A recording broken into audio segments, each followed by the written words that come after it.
એ બધાની રચના કરવા માટે માત્ર ને માત્ર મારી એક પ્રેરણા હતી, અને એ પ્રેરણા સ્વરૂપ એટલે બીજું કોઈ નહીં પણ સ્વયં સત્ય સ્વરૂપ, આનંદ સ્વરૂપ એટલે કે કૃષ્ણ ભગવાન.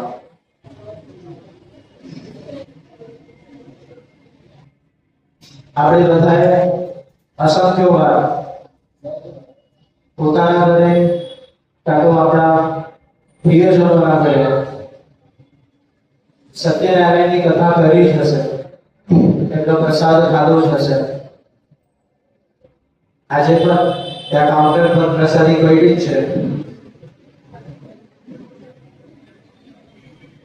તો કહેવાનો અર્થ એ છે કે સાવ નાની સસ્તી અજ્ઞાની વ્યક્તિઓ પણ કરી શકે, જ્ઞાની વ્યક્તિઓ પણ કરી શકે એવી આ સત્યનારાયણ ભગવાનની કથા છે. એ એક સત્યનારાયણની કથાને બાજુમાં રાખીને અગર જો આપણે બધા પુરાણો, મહાભારત, રામાયણ ઇત્યાદિ જેટલા પણ આપણા ધર્મ ગ્રંથો છે એને પણ સાથે રાખીને અગર જો એક તુલના કરવામાં આવે તો બંનેમાં એક તત્વ એક જ જેવું છે. બંનેમાં એક તત્વ આપણને મળશે. તો એ કયું તત્વ છે? તો એ કહેવાય કે એ જે સત્યનારાયણની કથાના અંદર જે નારાયણ છે એ, અને આ બધા જે કૃષ્ણની કથા આપણે ગાઈએ છીએ, જે ઈષ્ટ તત્વની કથા ગાઈએ છીએ, વિષ્ણુની કથા ગાઈએ છીએ, એ બધામાં જ વસેલો છે.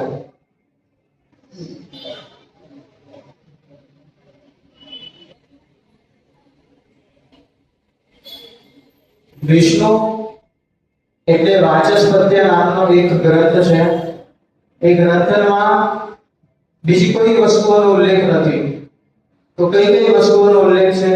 તો એમ કીધું છે કે સંસ્કૃતના જેટલા પણ શબ્દો છે, સંસ્કૃતના જેટલા પણ શબ્દો છે એ બધા શબ્દોનો અર્થ શું થાય છે અગર જો જોવું હોય ને તો આ વાચસ્પત્યમાં જોવાનું.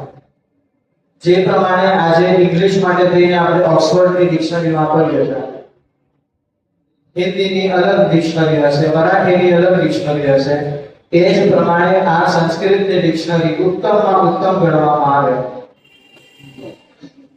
એમાં સ્પષ્ટ રૂપથી કીધું છે કે વિષ્ણુ એટલે કે શું? કે એ જે તત્વ નિરંતર ગતિમાન છે અને એ તત્વ હર જીવમાં વસેલો છે. સીધા ભાષામાં અગર જો કહી દેવું હોય, આમ અભણ વ્યક્તિઓને પણ અગર જો સમજાવવું હોય તો આ શબ્દોથી એ સમજી જાય કે વિશ્વના અણુ અણુમાં જે વ્યાપ્ત છે એ વિષ્ણુ, અને એ જ વિષ્ણુ એટલે કે એનો અંશ એ કૃષ્ણ છે, જેને આપણે સત્યનારાયણ અથવા સત્યના સ્વરૂપથી ઓળખીએ છીએ.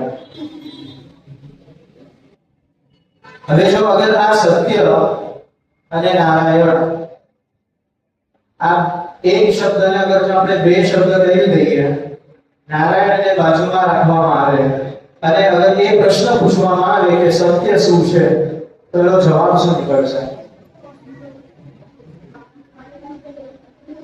જો અગર એ પૂછવામાં આવ્યું હોય કે નારાયણ શું છે, તો ઘણા બધા જવાબ આપણે આપી શકીએ. એક નારાયણ એમના નાભીમાંથી કમળની ઉત્પત્તિ થઈ, ઇત્યાદિ બધી વસ્તુઓ આપણે કહી શકશું. પણ જો અગર પ્રશ્ન સત્ય માટે થઈને પૂછવામાં આવે કે સત્ય શું છે, સત્ય કોણ છે, સત્ય ક્યાં રહે છે, સત્ય કેવો દેખાય છે, 5 એવા પ્રશ્નો ઉભા થશે, પણ જવાબ શું છે એનો? હાલો, એ જે સત્યનારાયણ ભગવાનની કથામાં શીરો અને કેળા ખાધા છે ને, હવે આજે પાછા આપો ભગવાનને જવાબ સ્વરૂપે.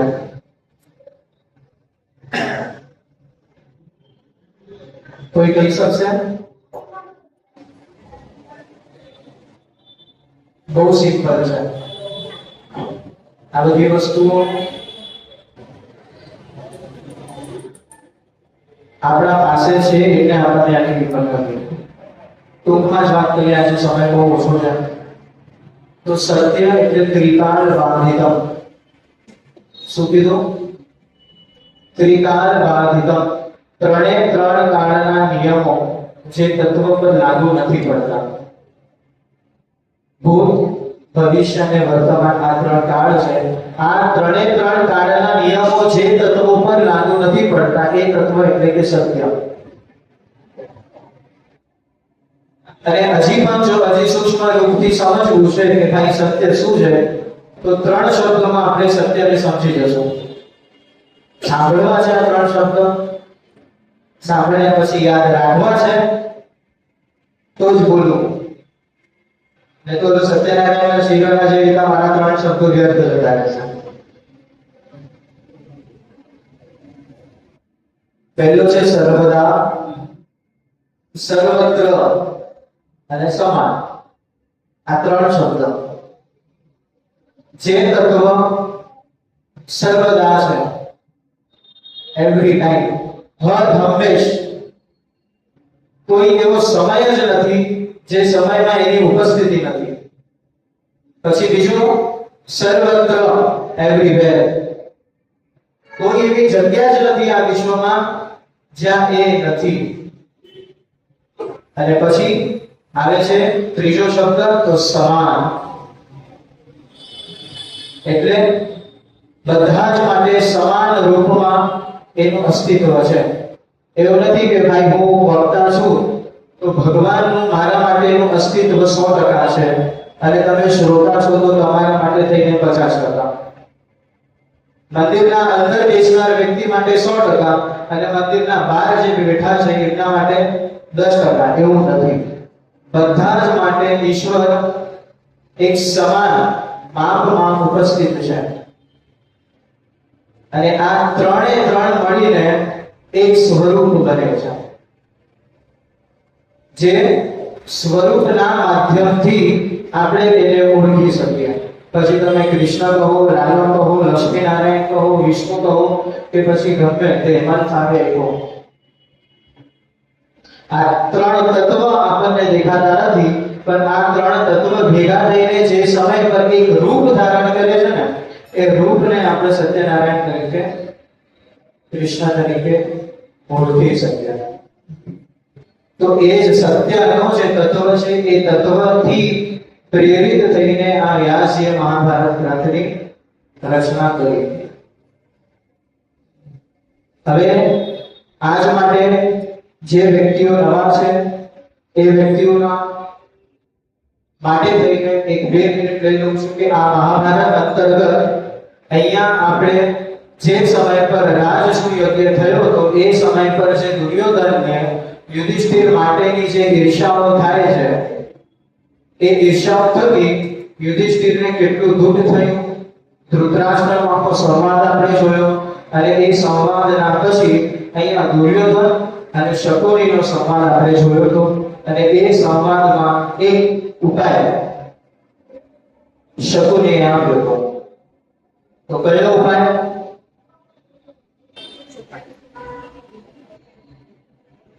આપણને બધાને જ ખબર છે. તો જુગાર, સંસ્કૃતમાં જેને દ્યુત કહેવાય.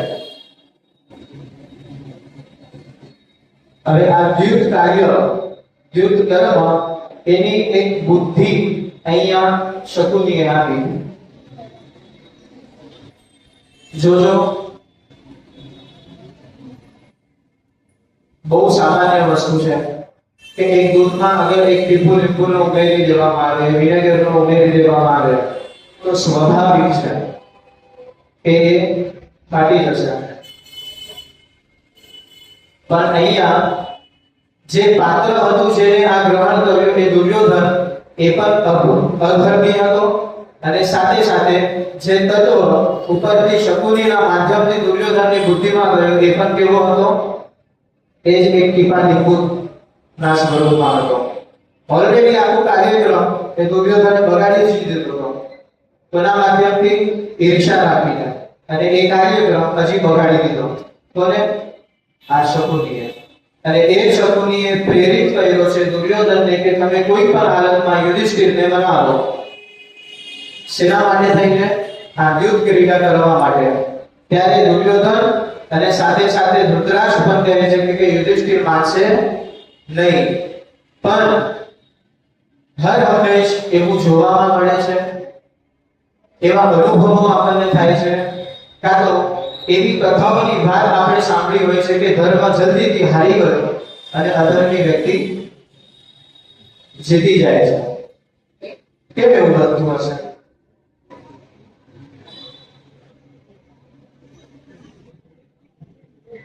અગર જો ધર્મ છે, સત્ય છે, તો ચોક્કસપણે એનું પતન આટલા જલ્દી થવું ના જોઈએ. તો પછી એનું પતન શરૂઆતમાં જ કેમ થઈ જતું હોય? કાલે પણ મેં કીધું હતું કે કાળ આપણને બધાને કોઈ તલવાર લઈને મારવા આવતો નથી, એ આપણી બુદ્ધિ જ બગાડે છે. અને ધર્મને જીતાવનાર હર એ વ્યક્તિ, આ મારા શબ્દો નથી, એટલે સાંભળીને મનમાં એવું નહીં કરતા હો શાસ્ત્રીજી તો કેટલા વિદ્વાન છે, આ ગ્રંથોના શબ્દ છે કે ધર્મને જીતાડનાર હર એક વ્યક્તિ અધર્મી જ નીકળે છે. જે ધર્મી વ્યક્તિ હોય એ તો ધર્મને સાચવીને રાખે છે, સંભાળીને રાખે છે. પણ એક કાળની પ્રેરણાથી એ વ્યક્તિની બુદ્ધિ બગડે અને એ જ વ્યક્તિ કંઈક ને કંઈક એવા નિર્ણયો લઈ લે જેથી ધર્મ જીતી જાય છે. કદાચ મોડો તો મોડો, પણ ચોક્કસપણે ધર્મ જીતશે.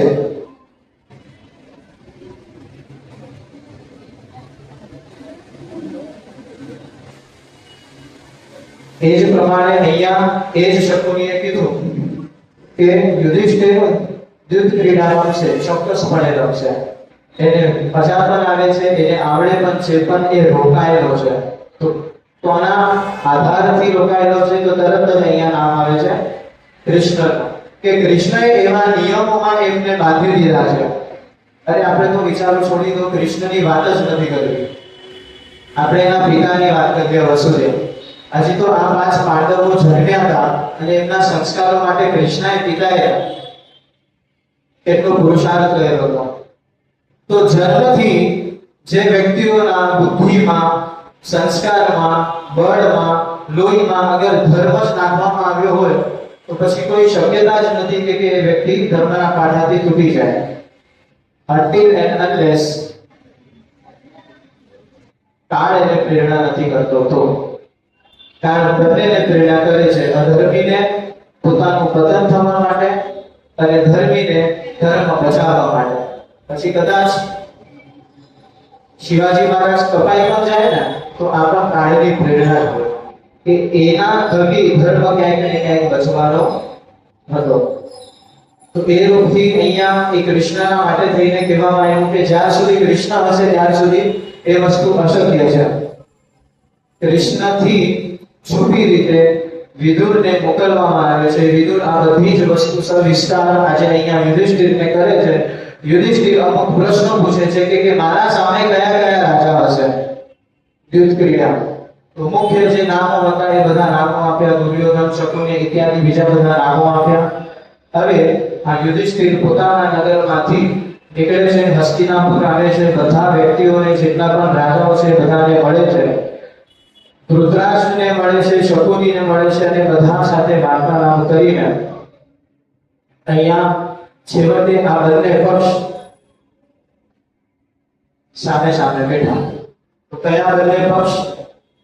એક પક્ષમાં હતો યુધિષ્ઠિર અને બીજા પક્ષમાં હતા સામે શકુની. ત્યારે એ યુધિષ્ઠિરે શકુનીને પૂછ્યું કે મારા સામે કોણ રમનાર છે? મને તો વિદુરના માધ્યમથી એવા સમાચાર મળ્યા હતા કે મારા સામે દુર્યોધન છે. તો ત્યારે તરત જ દુર્યોધન કહે છે કે તમારા સામે હું જ છું, રમનાર શકુની છે, પાસા ફેરનાર શકુની છે, પણ જે એ જુવામાં ધન મૂકવાનું છે, જે ધન નિલામ કરવા મૂકવાનું છે, એ બધી વસ્તુ મારી હશે. યુધિષ્ઠિર કહે છે ચલો કોઈ વાંધો નહીં. ત્યારે હવે અહીંયા સર્વપ્રથમ એક બાજી રમવામાં આવી. હવે એ બાજીમાં અહીંયા યુધિષ્ઠિરે પોતાના ગળાનો હાર કાઢી દીધો, એ દાવ ઉપર મૂકે છે અને અહીંયા શકુની હાથમાં પાસા ફેરવે છે. હવે એ પાસા ફેંકવાની પહેલા હજી તો નાખ્યા નથી કે લો મારી જીત. શકુની હજી તો નાખ્યા પણ નથી, પાસા પડ્યા પણ નથી, કેટલા અંક આવ્યા એ દેખાયું પણ નથી, અને એના જ પહેલા શકુને શું કીધું? લો મારી જીત. ત્યારે અહીંયા યુધિષ્ઠિર કહે છે કે આવી ચાલ નહીં ચાલે. પણ બધાએ આ જોયું જ હશે કે જે વ્યક્તિ ડાયો, ભોળો, ધર્મિષ્ઠ હશે ને એ જલ્દી હારી જશે. એ બહુ મારામારી કરશે નહીં સામેવાળા વ્યક્તિઓથી. એ બહુ આમ માથાનો પારો ઉપર નહીં કરશે કે ઠીક છે ચલો જોઈ લઈશું આપણે જે થવાનું હશે. તો અહીંયા આ પ્રમાણે એક દાવ થયો. પછી પહેલા દાવ અહીંયા યુધિષ્ઠિર હારે છે. શકુનીએ પાછું પૂછ્યું ત્યારે આપણે બીજો દાવ કરીએ, બોલ તું શું વસ્તુ મૂકે છે? ત્યારે અહીંયા યુધિષ્ઠિર કહે છે કે ચૈત્ર નામનો એક રથ છે, જે રથમાં હું અહીંયા આવ્યો છું. એ એક રથ 1000 રથોના બરાબર છે. એ રથ આજે હું અહીંયા યુદ્ધમાં વચ્ચે મૂકું છું. પાછા ફેરવ્યા અને કહે છે કે પેલો આ બાજી પર મારી. અહીંયા દુર્યોધન હારે છે. પછી આ વસ્તુ વારંવાર થાય છે. અનેકો વસ્તુ અહીંયા યુધિષ્ઠિર મૂકે છે.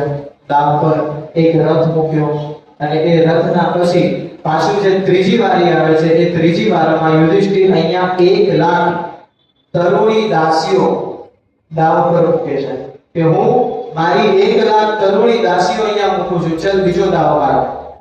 ત્યારે પાછો શકુની લે હું જીત્યો. એના પછી પાછું યુધિષ્ઠિર કહે છે કે હવે મારા 1 લાખ જે બીજા સેવકો છે, પેલા તો 1 લાખ દાસીઓ આપી, પછી બીજા 1 લાખ સેવકો અહીંયા નીલામના આમ મૂકી દે છે. અને પાછો અહીંયા શકુની આવે છે અને શકુની દાવ રાખ્યો. દાવ રાખ્યા પેલા લે આ મારો. તમે વિચારો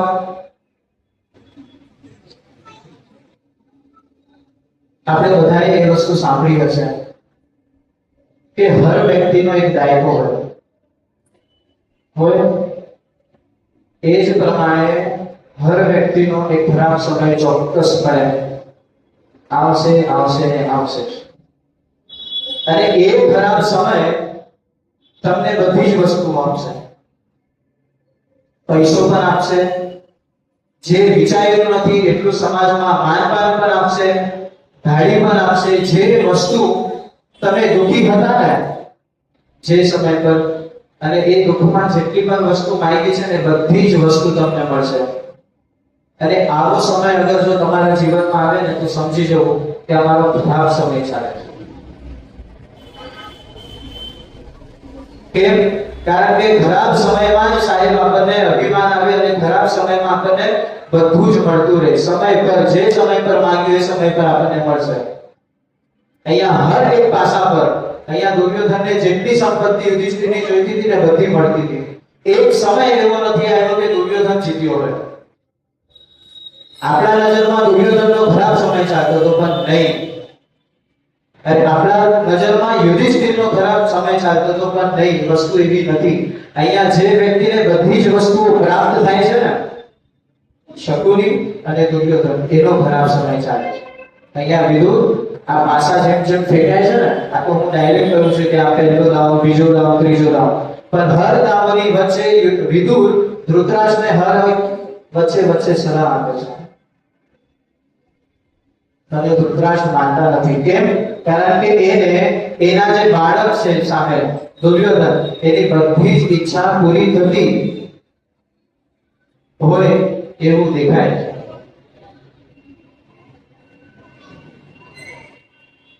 અને પછી ધીમે ધીમે અહીંયા શકુની દાવ આપે છે. અને એ શકુની હવે પૂછે છે દુર્યોધનને કે બોલ ભાઈ, હવે શું દાવ પર લગાડીશ? 1 લાખ સૈનિક ગયા, 1 લાખ સેવકો ગયા, 1 લાખ દાસીઓ ગયા. હવે અહીંયા યુધિષ્ઠિર કહે છે કે હું 1000 હાથી દાવ પર મૂકું છું. આ દાવ પર મૂક્યું એ વાત મોટી નથી, કેટલું મૂકે છે એ જુઓ.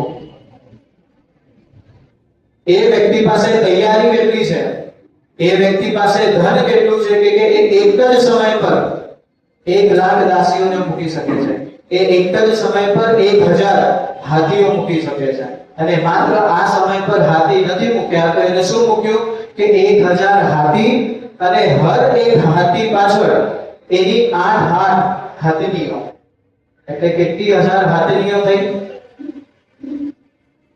એક હાથી અને એની એક સમજી લો કે 8 પત્નીઓ, એટલે 1,000 તો અલગ, અને પછી બીજા હર 1,000 ના 8 હતા.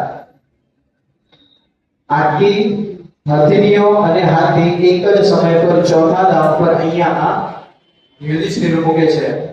દુર્યોધનના કહેવાથી શકુની અહીંયા ઉત્સાહી હોય છે, એને તો ખબર જ છે કે હું જે વિચારીશ એ જ પાછા પડવાના છે. શકુનીએ પાછા થઈ ગયા, લો આ દાવ પર મારો. શકુની અને દુર્યોધન એનું બળ અહીંયા વધતું જાય છે. એના પછી પાછો બીજો દાવ આવે. યુધિષ્ઠિર જે પૂછે છે શકુની કે બોલ હવે શું મૂકીશ દાવ પર? ત્યારે યુધિષ્ઠિર કહે છે કે હવે હું 100 રથ, અરે 100 નહીં 1000, 1,000 રથ મૂકું છું, અને એ 1,000 રથના સાથે એ રથને ચલાવવા વાળો રથી, સારથી નહીં, રથી. આપણે શક્તિઓનું માપ જોયું હતું, રથી, અધિરથી. એમાંથી રથી કેટલો બળવાન હોય તો એક સમય પર એક સાથે 5,000 વ્યક્તિઓને જે મારી શકે એટલો બળવાન વ્યક્તિ એને રથી કહેવાય. તો એવા 1,000 વ્યક્તિ અને 1,000 રથ અહીંયા આ યુધિષ્ઠિરે અહીંયા દાવ પર મૂક્યા છે. પ્રત્યેક દાવ અહીંયા શકુનીના માટે જ આમ પડતા હોય એવું લાગે.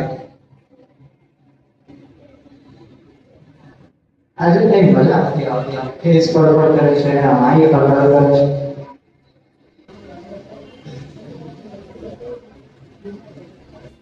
જુદા રમાય છે ને આપણે માહોલના નથી. ટૂંકમાં આ એક દાવ અહીંયા યુધિષ્ઠિર હારતો જાય છે, તે છતાં એ યુધિષ્ઠિર હાર નથી માનતો. આ સમય પર અહીંયા એક પક્ષમાં શકુની જીતવા માટે રમે છે. શકુની અને દુર્યોધન જીતવા માટે રમે છે, અને દુર્યોધન શેના માટે રમે છે ખબર?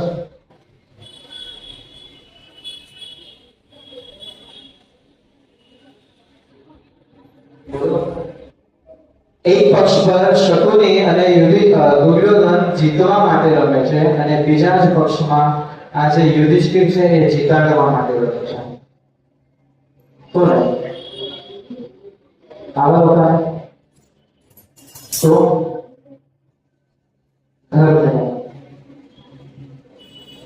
કેટલી વસ્તુ એને છોડી દીધી, કેટલી વસ્તુઓ એને દાવ પર આપી દીધી, તે છતાં એ હારતો નથી. એક પછી એક વસ્તુઓ મુક્તો જ જાય છે. કયા આશાથી? કે એક દાવમાં જો અગર હું જીતી જાઉં તો ક્યાંક ને ક્યાંક ધર્મને હું સાચવી શકીશ, ક્યાંક ને ક્યાંક આ જે ધના યુદ્ધ છે એને હું રોકી શકીશ. પણ બધી જ વસ્તુ અહીંયા શકુનીના આમ એમ કહેવાય ને કે આજના વિવાહ મંડળ બધા એને ફેવર કરે છે. એના પછી પાછો દાવ મૂકવામાં આવે છે, અને બીજા દાવમાં એમ કીધું કે અહીંયા આ યુધિષ્ઠિર આટલી સંપત્તિ જે યુધિષ્ઠિરને મળી હતી, એ યુધિષ્ઠિરે એ સંપત્તિમાંથી 14,000 ઘોડાઓ અર્જુનને ભેટમાં આપ્યા હતા. આજે એ 14,000 ઘોડાઓ આજે એને દાવ પર મૂક્યો, પાછો ફેંક્યો, એટલે આમાં મારી છે. બધી જ વસ્તુઓમાં જીતતો જાય છે. એક સમય આવે છે કે એ વ્યક્તિ પાસે બધી જ વસ્તુઓ સાવ ખાલી. અહીંયા એવી બધી વસ્તુઓ બતાવેલી છે કે અંત સમયમાં આ યુધિષ્ઠિરે 400 પેટીઓ કાંસાની પેટી દાવ પર મૂકી છે. કેટલી? 400 પેટી, અને એમાં હર એક પેટીમાં 5 દ્રોણ સુવર્ણ હતું. હવે સમય લાગ્યો મને કે આ દ્રોણ એટલે સંખ્યા કેટલી થશે, પણ એ મને ખ્યાલ આવ્યો નથી. પણ ટૂંકમાં વધારે જ હશે. આટલું સોનું સંપત્તિ એને બધી વસ્તુ મૂકી, પણ તે છતાં જીત્યો નહીં. હવે એના પાસે માત્ર ને માત્ર એક જ વસ્તુ છે. તો કોણ? એના 5 ભાઈઓ. હવે જે સમય પર સંપત્તિ પૂરી થાય છે, દુર્યોધન અહીંયા ખુશ થતો જાય છે અને સામે સામે યુધિષ્ઠિર એ વિચારે છે મનમાં કે હવે હું શું કરું? ભાઈઓને અહીંયા નિલામ કરું કે શું કરું? અને અહીંયા વિદુર અહીંયા દુર્યોધનને પૂછે છે કે જો હજી પણ તારા પાસે સમય છે, અગર જો ચેતવી જઈશ તો ઠીક છે, ને તો બહુ જ મોટું ભીષણ યુદ્ધ થશે. એ માનતો નથી. એને કાં જ એ સમય પર વિદુર અહીંયા ધૃતરાષ્ટ્ર પાસે જાય છે અને એને વર્ષો જૂની વાત યાદ દેવડાવે છે. તો કઈ? તો કહે છે કે જે સમય પર દુર્યોધનનો જન્મ થયો તો એ સમય પર જે શિયાળો આવીને રડતા હતા, ગિરોડો આવીને જે બધા બોલતા હતા, આપણું જે રથશાળા છે એ રથશાળા બળી ગયું હતું. જેટલા પણ અશુભ સંકેતો આપણને મળ્યા હતા, અને એ સમય પર વ્યાસે આપણને કીધું હતું કે આ બાળક તમારા કુળનો નાશ બનશે, અને આ એ જ થઈ રહ્યું છે. તો તમે તમારા સંતાનને જે પણ થાય એ રોકી દો, પણ અહીંયા એ રોકવામાં આવતું નથી. ઘણી બધી વસ્તુઓ કીધી. એક ઉદાહરણ પણ આપે છે કે ભોજ વંશના એક રાજા હતા. એ રાજાએ પણ આના જે દુષ્ટ સંતાન હતા એ દુષ્ટ સંતાનોનો ત્યાગ કરી દીધો હતો. પણ વસ્તુમાં માલ નહીં. આપણને પુત્ર મોહમાં જવું છે એટલે પુત્ર મોહમાં જવું જ છે. અહીંયા ધૃતરાષ્ટ્ર રોકતા નથી. અને હવે અહીંયા આ દુર્યોધન પાસે પણ કોઈ ઓલું નથી અને યુધિષ્ઠિર પાસે તો કાંઈ છે જ નહીં. તો એ સમય પર અહીંયા શકુની પાછો દાવ મૂકે છે. બોલ હવે તું દાનમાં અહીંયા શું મૂકે છે? તો ત્યારે યુધિષ્ઠિર કહે છે કે હવે મારા પાસે મારા 5 ભાઈઓ સિવાય બીજું કાંઈ જ નથી. એક પછી એક 5 ભાઈઓને અલગ અલગ દાવમાં અહીંયા આ યુધિષ્ઠિરે વેચી દીધા, આપી દીધા. બધા જ દાવ આ યુધિષ્ઠિર હારે છે. આ બધા જ દાવ હાર્યા બાદ હવે એક વસ્તુ કહી છે. જોજો, કુદરત એટલી દયાળુ હોય છે સારા વ્યક્તિઓ પર, એ આપણને આગળ ખબર પડશે. તો એમ કીધું કે આ 4 ભાઈઓને જે સમય પર અહીંયા આ દાવ પર મૂકે છે, એના પછી જે દાવ રમાયો એ દાવમાં આજે યુધિષ્ઠિર પોતાના જાતને મૂકે છે કે હું અહીંયા મારા જાતને વચ્ચે મૂકું છું, હાલ નાખો દાવ. અને એ દાવ શકુનીએ જે નાખ્યો એમાં પણ તમારું એ જ હતું કે શકુની જીતવાનું હતું. બન્યું પણ એ જ કે શકુની જીત્યો, અને અહીંયા આ યુધિષ્ઠિર પોતાના જાતને પણ આજે હારી ચૂક્યો. તો હવે જે છેલ્લો દાવ હતો એ દાવમાં અહીંયા શકુની પૂછે છે કે હવે તારા પાસે કાંઈ જ નથી, તું તારા જાતનો પણ નથી. ત્યારે આ યુધિષ્ઠિરે કીધું તો શું? તો નાખો એક દાવ. શું મૂકીશ તું એ દાવ પર? તો ત્યારે કહે છે કે દ્રૌપદીના. અને જે સમય પર એ દ્રૌપદીનો દાવ નાખવામાં આવ્યો, શકુનીએ પાસા ફેંક્યા, અને એ જ થવાનું હતું. અહીંયા શકુની જીતી ગયો, અને શકુની જીત્યો એટલે શકુનીથી વધારે અહીંયા દુર્યોધન ઉછળ્યો છે ઉપર. કેમ? કારણ કે બધી જ સંપત્તિ પર જે નજર હતી એ બધી જ સંપત્તિ આજે દુર્યોધન શકુનીના માધ્યમથી બધી જ સંપત્તિ યુધિષ્ઠિરની લઈ લીધી છે. અને સાથે સાથે એ બધી જ સંપત્તિ નું જે કારણ હતું દ્રૌપદી, એ કારણ પણ આજે મારી થઈ છે. અને એ સમય પર અભિમાનના સાથે સાથે એ જે કાળના પ્રેરણાથી જે બુદ્ધિ ભગવે છે ને, એ બુદ્ધિ અહીંયા આ દુર્યોધનની પડી. અને ત્યારે દુર્યોધને એલાન કર્યું કે દ્રૌપદી જ્યાં છે એ દ્રૌપદીને અહીંયા લઈ આવવામાં આવે. સેવક જાય છે દ્રૌપદી પાસે અને એને કહે છે કે તમને આજે યુધિષ્ઠિરે દાવ પર મૂક્યા હતા અને યુધિષ્ઠિર હારી ગયા હતા, અને તમે હવે હારી ગયા છો. હવે તમે કૌરવ પક્ષના જે દુર્યોધન છે એ દુર્યોધનના તમે દાસી છો. તમે તમારે આવવું પડશે. એક પ્રશ્ન પૂછે છે કે તમે પાછા જાઓ અને જ્યાં જેટલા પણ વડીલો છે એ વડીલોને કહો કે હું હમણાં રજસ્વલા સમયમાં છું, તો શું એવા સમયમાં હું બધાના સામે આવું? પૂછીને આવો. સેવક જાય છે, પૂછે છે, અને બધા જ જેને આપણે વિદ્વાન તરીકે ઓળખીએ, બધા જ વિદ્વાનોની મતિ આજે નાશ કરવામાં આવી. બધા કહે છે કે હા, એ દાસી છે, ભલે આવતી, એને બોલાવવામાં આવો.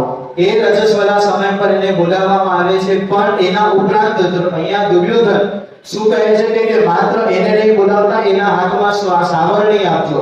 અને આજે આખા ભર સભામાં એ રજસ્વલાના અવસ્થામાં અહીંયા ઝાડુ મારશે, કે કારણ કે આ સૌથી પહેલો આદેશ દાસીને મારો છે.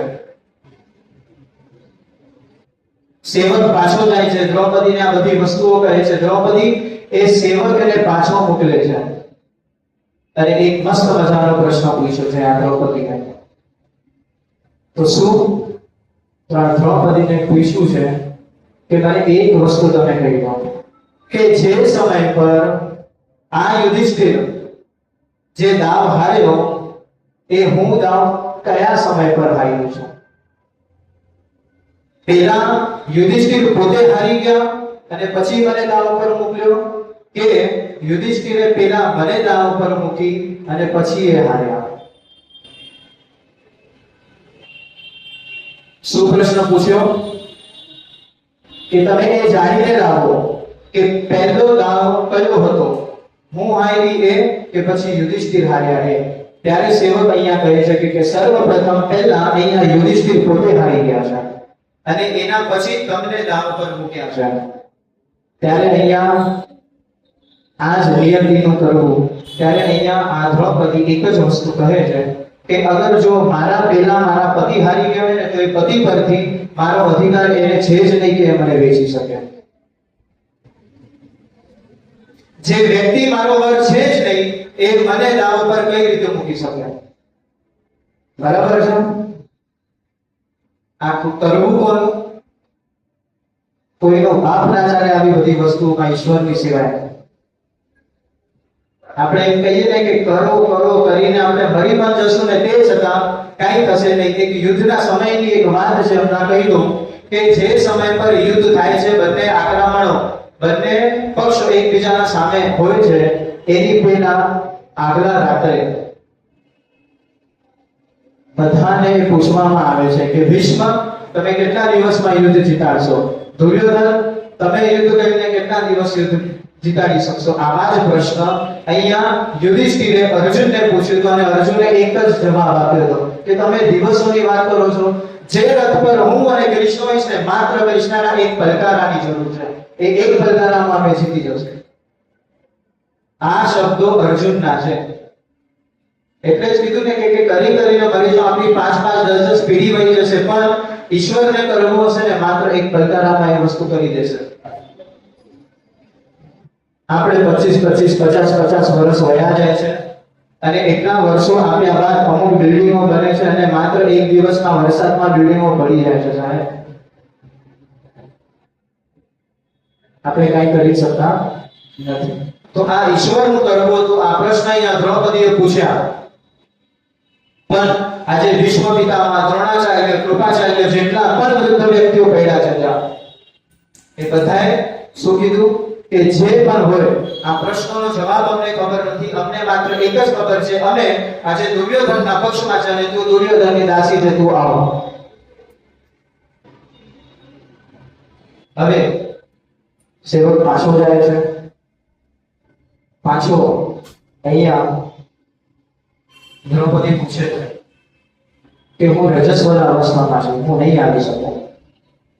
તમે કઈ થતું હોય તો કઈ એક રસ્તો કાઢવો છે.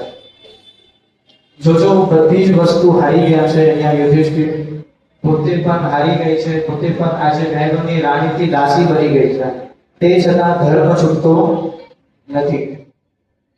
મેં એક કથામાં કીધું હતું, કદાચ બહેનોને ખરાબ લાગશે કે જે સમય પર બહેનોએ સાડી છોડી અને જીન્સ અને ટી-શર્ટમાં આવી ગયા છે ને એ સમયથી એ બેનો રજસ્વલા ધર્મનું પાલન કરતા ચૂક્યા છે. બધી જ વસ્તુ છે તે છતાં આપણે એક ધર્મનું પાલન નથી કરી શકતા અને અહીંયા આ દ્રૌપદી પાસે કાંઈ જ નથી. તે છતાં ધર્મનું પાલન કરે છે. પણ અહીંયા બધા જ જે નપુંસક રાજાઓ બેઠા છે એના સામે આ દ્રોણાચાર્ય ભીષ્મે બધાએ કીધું કે તમે જઈને દ્રૌપદી દાસીને કહો કે એક જ શ્વેત વસ્ત્રમાં એના વાળ ખુલ્લા કરીને આવે.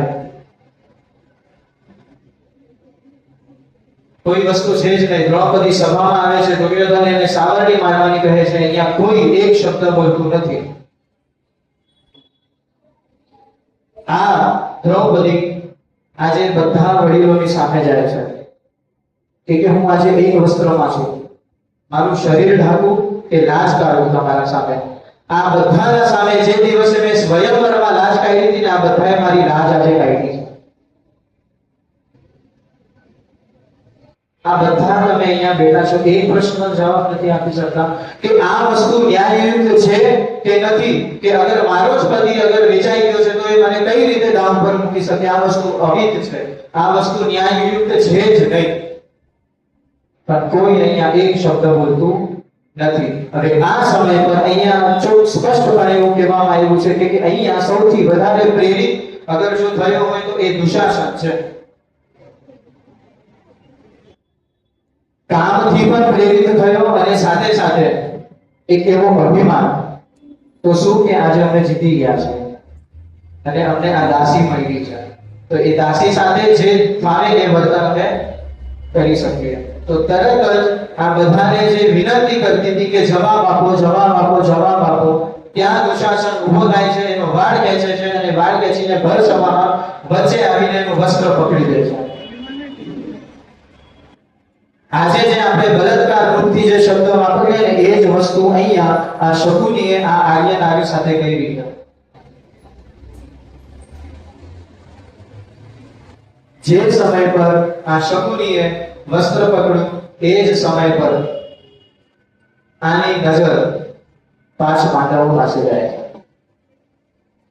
અને એ પાંડવોમાંથી સૌથી વધારે નજર એની યુધિષ્ઠિર પર પડે છે અને યુધિષ્ઠિરના આંખમાં નાખીને એ કહે છે, તો શું કહે છે કે તારો કોઈ વાગ નથી, હજી પણ તું ધર્મિષ્ઠ છે, હજી પણ હું ધર્મિષ્ઠ છું અને હજી પણ તું મારો છે. વાગ છે તો અહીંયા જેટલા પર વિદ્વાનો બેઠા છે એનો વાગ છે. અને ત્યારે આ નારી ધૃતરાષ્ટ્રને કહે છે આંખમાં આંખ નાખીને કે ભાઈ આજે તારો જે સંતાન છે દુર્યોધન એનામાં મને અગ્નિ દેખાય છે. તો કઈ અગ્નિ?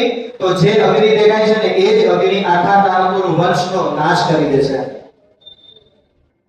આ સમય પર પણ દ્રૌપદી અહીંયા હાય નથી આપતી, કોઈ જાતનો શ્રાપ નથી આપતી અને જે અવસ્થામાં છે એ અવસ્થાનો ઉપભોગ કરીને એક જ વસ્તુ એને અંતમાં કહી છે કે જ્યાં કોઈ જ નથી ત્યાં મારો નામ છે. ત્યારે એ કૃષ્ણને પુકાર કરે છે અને અહીંયા જે 4 શ્લોક આપ્યા છે એટલા અદ્ભુત છે. એ કૃષ્ણને પુકાર કરીને પછી એ વિરવે છે અને માત્ર 4 માંથી 2 જ શ્લોક એટલા અદ્ભુત છે કે કદાચ એ 2 શ્લોકોનો મર્મ આ કૃષ્ણ સાંભળી ગયો છે. અને એ સમય પર અહીંયા એ બતાવવામાં આવ્યું છે કે કૃષ્ણ સભામાં તો હોતા જ નથી. કૃષ્ણ એ દ્યુત મહેલ જે હોય છે એ દ્યુત મહેલના બહાર પણ નથી હોતા. આપણે બધા એમ કહીએ કે આપણે ફોટા જોયા હશે કે આમ કંઈક ઉપર હવામાં કૃષ્ણ છે અને ત્યાંથી આમ વસ્ત્રો આપતા ગયા. ખોટી વસ્તુ છે. ક્યાંય કૃષ્ણની ઉપસ્થિતિ બતાવી નથી, ક્યાંય કૃષ્ણ એક શબ્દ પણ બોલ્યા નથી. અહીંયા જે સમય પર આ દ્રૌપદી અહીંયા કૃષ્ણને યાદ કરે છે, તમે વિચારો તો ખરા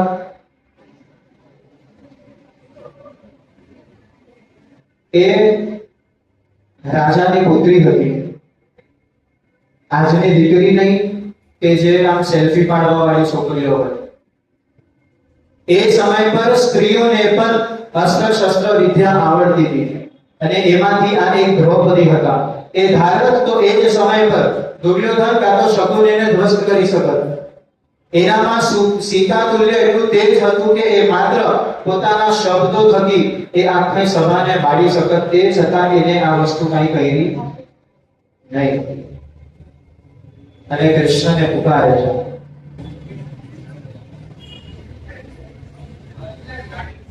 એક ભજન છે, ખૂબ સુંદર છે. એના શબ્દો એવા છે કે કહા છુપ ગયે મેરે કિશન કનૈયા, યહાં લાજ મેરી લૂટી જા રહી है.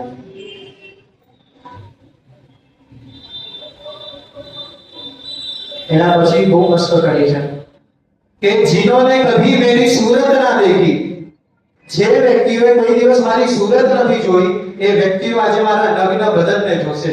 वो देखे कि आज मेरे नंगे बदन को, क्यों जुए में मेरे पति हारे है बाजी, यहाँ महलों की रानी लूटी जा रही है. ત્યારે અહીંયા કૃષ્ણને બોલાવે છે અને અહીંયા એ વર્ણન આપવામાં આવ્યું છે કે કૃષ્ણ આજે બીજે ક્યાંય નહીં, પણ કૃષ્ણ આજે એના વસ્ત્રમાં આવીને આચ્છાદિત કર્યું છે. કૃષ્ણ ધારે એ વેશ લઈ શકે છે. એના માટે વસ્ત્રમાં પ્રવેશ કરવો કે વસ્ત્ર રૂપી બની જવું એ કોઈ અશક્યની વાત નથી. હવે જેમ જેમ અહીંયા દુશાસન વસ્ત્ર ખેંચે છે એમ એમ કૃષ્ણ પોતાનો વિસ્તાર કરતા જાય છે અને એ વિસ્તારના થકી આજે કૃષ્ણે આ ભર સભામાં અહીંયા દ્રૌપદીની ઇજ્જત બચાવી છે. એટલે જ એમ કહેવાય કે જે એક સ્ત્રીની આબરૂ રાખી શકતી હોય ને, રાખી શકતો હોય ને, એ જ પુરુષ કહેવાય. સ્ત્રી સાથે લગ્ન કરી દીધા પછી પુરુષ થતો નથી. પુરુષનો સૌથી મોટો એક ગુણધર્મ હોય પોતાની જે પત્ની છે એને સ્ત્રી તરીકે ગણવું અને બીજા બધા જ સ્ત્રીઓને માતા અને બેન તરીકે ગણીને એની રક્ષા કરવી. અને એ જ સાથે સાથે સ્ત્રીઓનો પણ એ ધર્મ છે કે પતિને સાથે જે વરણ કર્યું છે, લગ્ન કર્યું છે, એના સિવાય બધા જ એના પિતા તુલ્ય અને ભાઈ તુલ્ય હોય છે. પણ આજે દશા કઈ અલગ છે. એમ કીધું છે કે પોતાના આબરૂના પડદા બીજા પુરુષના સામે અગર જો ખોલી દે ને તો એવી સ્ત્રીઓને પતિવ્રતા નથી કહેવાતી.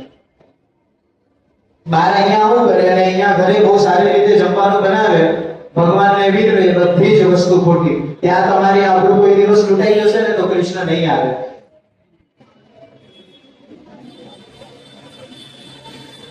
એવી પતિવ્રતા સ્ત્રી આ છે. ઘણા એવા ઉદાહરણો છે. અનસુયા છે, પતિવ્રતા જે હતી, એ બધાના કેટલા ઉદાહરણો છે. તો આવી આ દ્રૌપદી હતી અને એ દ્રૌપદીની આબરૂ ઇજ્જત માત્ર દ્રૌપદીની નહીં પણ એને આ કૃષ્ણે પોતે જે ભારત વર્ષ માટે જે કામ કર્યું છે એને સંસ્કારોની આબરૂ રાખી છે. હવે જે સમય પર આવું થયું એ સમય પર આપણને બધાને જ ખબર છે કે દુશાસન પોતાની તાકાતથી તૂટે છે, એનામાં તાકાત સાવ ક્ષીણ થઈ જાય છે અને હવે એ હાથ ઊંચા કરી દે છે. હવે જે સમય પર બન્યું દુર્યોધનને ક્રોધ આવે છે, હવે એ ક્રોધને શાંત કરવા માટે થોડોક તો દેખાડો કરવો પડશે. તો આ દેખાડો અહીંયા ધૃતરાષ્ટ્ર કરે છે. કેમ કે જો હજી પણ અગર હું અહીંયા દુર્યોધનનો પક્ષ લઈશ તો અહીંયા માત્ર હું નથી, અહીંયા અન્ય રાજાઓ પણ છે જે કાલ ઉઠીને મારે કામ લાગવાના છે. તો એ રાજાઓના સામે દેખાડો અહીંયા આ ધૃતરાષ્ટ્ર કરે છે અને એ દુર્યોધનને કહે છે કે આ અહિત હતું, એટલા માટે આ નિયતિએ આ કર્યું છે, હવે આપણે એમાં કાંઈ કરશું નહીં, તું બધાને માફ કરી દે. અને એ સમય પર અહીંયા ધૃતરાષ્ટ્ર અને આ દ્રૌપદીના સન્માન બતાવ્યા છે. જે સમય પર બધી જ વસ્તુઓ શાંત થાય છે, સૌથી પહેલું કામ આ પતિવ્રતા સ્ત્રીએ, આ સંસ્કારી સ્ત્રીએ શું કર્યું હશે ખબર છે? પોતાના સસરાને જઈને પગે લાગે છે. તને જમવાનું બનાવતા નથી આવડતું, આટલું સાંભળીને પણ આપણે સહન નથી કરી શકતા. અહીંયા ભર સભામાં ઇજ્જત લૂંટાઈ ગઈ હતી, તે છતાં પણ આટલું બધું થયું અને ઊભી થઈને અહીંયા સસરાને પગે લાગે છે.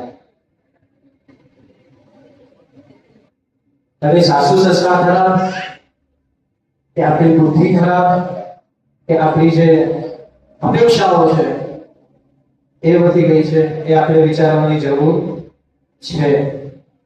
હું હંમેશા કહું છું કે પાછા શિવાજી સંભાજી એ બધા ક્યારે પાકશે? જ્યારે આવી જનનીઓ હશે ત્યારે પાકશે. એના વગર સાવ અધૂરું છે. એટલે અહીંયા બધા જ સંવાદ પત્યા પછી વિદુર અને ધૃતરાષ્ટ્રના સંવાદ પણ બતાવ્યા છે. ધૃતરાષ્ટ્ર અને દુર્યોધનના સંવાદ બતાવ્યા છે. બધા જ સંવાદ આપણે ન્યાય પૂર્ણ કરી નહીં શકશું, પણ એક દ્રૌપદી અને ધૃતરાષ્ટ્રને જે સમય પર દ્રૌપદી પગે લાગે છે ત્યારે સભામાં વચ્ચે ધૃતરાષ્ટ્ર આજે આ દ્રૌપદીને કહે છે કે તારો જે ધર્મનું છે તે પાલન કર્યું છે તો હું આજે ખુશ થયો છું. તું માગ વર મારા પાસેથી, આજે હું તારી ઈચ્છાઓ પૂરી કરું. અર્થ હતો કઈ? આંખથી આંગળો હતો, બુદ્ધિથી તો હતો. હવે બુદ્ધિથી આંગળો હતો ને એનું જ આ પ્રમાણ છે કે અહીંયા વર માંગવાનું કે છે, અને એ જ વરમાં આજે દ્રૌપદી કે છે સૌથી પહેલા વરમાં શું? તો તમે યુધિષ્ઠિરને દાસત્વમાંથી મુક્ત કરો. તો કે માગ હજી માગ, હું આજે તારા પર ખુશ છું. તો શું કહે છે કે એના જેટલા પણ ભાઈઓ છે એ 4 ભાઈઓને જેટલી સંપત્તિમાં યુધિષ્ઠિર બધી હારી ગયો તે બધી જ સંપત્તિ પાછી આ 4 ભાઈઓને આપીને તમે મુક્ત કરો. અને અહીંયા દુર્યોધન કાળો ભૂલો થાય છે કે હજી તો મળ્યું હતું, પાછું જતું રહ્યું. પાછો ત્રીજો વર માંગવાનો કહે છે કે માંગ. ત્યારે અહીંયા આ દુર્યોધનને જોઈને દ્રૌપદી ધૃતરાષ્ટ્રને કહે છે, વર માંગવાનું ધૃતરાષ્ટ્રે કીધું. ત્રીજા વરમાં નજર આ દ્રૌપદીની દુર્યોધન પર છે અને કહે છે કે અતિશય બહુ સારો નહીં, એટલે હું માત્ર 2 જ વર માંગીશ, ત્રીજો નથી કહ્યું. જા. અને એમ કીધું છે ક્ષત્રિયોની સ્ત્રીઓને 2 જ વર માંગવામાં આવે. તો ટૂંકમાં આ રીતના વર માંગ્યા. એક શબ્દ સાહેબ તમે બધા જ યાદ રાખજો કે ધર્મથી મળેલી સંપત્તિ તમને ચોક્કસપણે સુખ આપશે, પણ અધર્મથી મળેલી સંપત્તિ તમને ક્યારે પણ સુખ આપશે નહીં. અસત્ય વિનાશનું કારણ છે. અસત્ય વિનાશનું કારણ છે અને વિનાશ એ જ માત્ર સત્યનું પ્રમાણ છે. ખ્યાલ આવ્યો? સત્ય છે એનું એ જ પ્રમાણ છે કે વિનાશ થાય છે. ટૂંકમાં હવે અહીંયા ચીરહરણ થયા બાદ બધી જ વસ્તુ થાય છે. 5 જ મિનિટ લઈશ અને આ પ્રસંગને અહીંયા વિરામ આપીશ કે આ બધી જ સંપત્તિ લઈને જે સમય પર જાય છે એ સમય પર અહીંયા ગુપ્ત રીતે દુર્યોધન અને ધૃતરાષ્ટ્ર વાત કરે છે કે તમે અર્જુનને છોડી દીધો, યુધિષ્ઠિરને છોડ્યો હોત, ભીમને છોડ્યો હોત, બધાને છોડ્યો હોત ચાલે, પણ તમે અર્જુનને કઈ રીતે છોડ્યો? તમને ખબર નથી અર્જુન કેટલો બળવાન છે, બધી સંપત્તિ બધા અસ્ત્ર શસ્ત્ર તમે આપી દીધા, હવે એ પાછો આપણા પર આક્રમણ કરશે, તમને ખબર નથી આ વસ્તુ. પાછો અહીંયા દુર્યોધન ધૃતરાષ્ટ્રને દબાવે છે અને કહે છે કે પાછો અર્જુન આપણા પર આક્રમણ ના કરે એના માટે કંઈ કરવું પડશે. અને એ જ સમય પર આ નંદ શકુની પાછો આવે છે અને કહે છે કે પાછી યુદ્ધ ક્રીડા કરો. હવે આ પાછી યુદ્ધ ક્રીડામાં પ્રેરિત દુર્યોધન પાછો લલકારે છે. બિચારો યુધિષ્ઠિર નિયતિના કારણથી પાછો આવ્યો, અહીંયા દાવ ફેંકે છે અને એ દાવમાં શકુની અહીંયા કહે છે કે આ છેલ્લો દાવ, આના પછીનો કોઈ દાવ રમાશે નહીં. આ જે પણ દાવ હારી જશે એ પક્ષના વ્યક્તિઓ, જે મુખ્ય વ્યક્તિઓ છે, બધા જ 12 વર્ષના વનવાસે જતા રહેશે અને 1 વર્ષનો અજ્ઞાતવાસમાં જતા રહેશે. અગર જો હું હારીશ તો દુર્યોધન જશે અને તું હારીશ તો તારા પક્ષના 5 ભાઈઓ દ્રૌપદી સહિત જતા રહેશે. દાવ નાખ્યો, એ જ વસ્તુ લે જીત્યો. અને જે સમય પર આ યુધિષ્ઠિર હારે છે એ સમય પર બધી જ સંપત્તિ છોડીને 5 પાંડવો અને દ્રૌપદી આ 12 વર્ષના વનવાસમાં અને 1 વર્ષના અજ્ઞાતવાસમાં માટે નીકળી જાય છે. અને એ સમય પર નીકળે છે એટલે કુંતીને પગે લાગે છે, માંડવીને પગે લાગે છે, પોતે પોતાના સસરો જે ધૃતરાષ્ટ્ર છે એને પગે લાગે છે. આજના સમયમાં આપણે એ જ વિચારીએ કે શું અર્થ હશે એને પગે લાગવાનો, જે પણ હશે તો આ બધા જ પગે લાગીને એ નીકળે છે. અને એના પછી અહીંયા વિદુર અને ધૃતરાષ્ટ્રનો સંવાદ બતાવે છે. અને એક જ શબ્દ હું તમને બધાને કહીશ કે એ સંવાદમાં વિદુર અહીંયા ધૃતરાષ્ટ્રને પૂછે છે કે હવે એ લોકો વનવાસે તો જતા રહ્યા છે, હવે તો શું કરવા ચિંતિત છો? તો કે વિદુર તું એ વસ્તુ યાદ રાખજે કે જે સમય પર આ 13 વર્ષ પતશે એ 13 વર્ષ પછી જ્યાં સુધી એ લોકો આવતા નથી, પ્રતિશોધ લેતા નથી ને ત્યાં સુધી આ દુઃખ 13 વર્ષ સુધી મને સતાયા રાખશે. આ 13 વર્ષ સુધી આટલી સંપત્તિ તો દુર્યોધને લઈ લીધી યુધિષ્ઠિર સાથે, પણ એ 13 વર્ષમાં યુધિષ્ઠિર સૂઈ નહીં શકે એ મારો દાવો છે. અને એના સાથે સાથે 34 એવા કારણો આજે અહીંયા ધૃતરાષ્ટ્રે વિદુરને બતાવ્યા છે કે આ 13 વર્ષમાં અમારી દશા કેવી થશે.